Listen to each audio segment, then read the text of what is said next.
Conservatives tend to be more conscientious, so that's orderly and industrious, dutiful, patriotic, willing to make and keep verbal contracts, reliable, capable of implementation at the level of detail.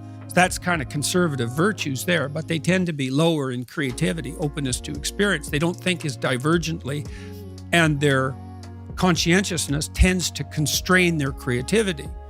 Whereas the liberal types, they're high in openness to experience. That's the creativity dimension, but they tend to be lower in conscientiousness, particularly orderliness. And so what that means is those with a liberal temperament tend to be creative/entrepreneurs, and those with a conservative temperament tend to be managerial and administrative.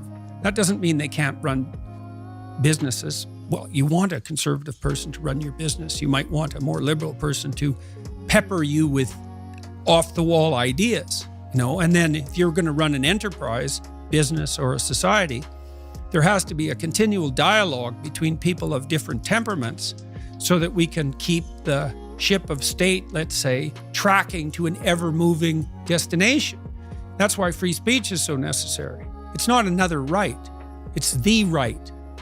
So, because none of us know what's going on in the final analysis, because the future is different than the past, really. We have to talk about what to do all the time.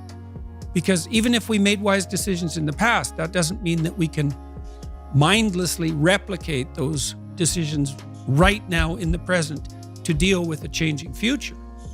So I want to help encourage people to become the sort of people who can engage in that free dialogue.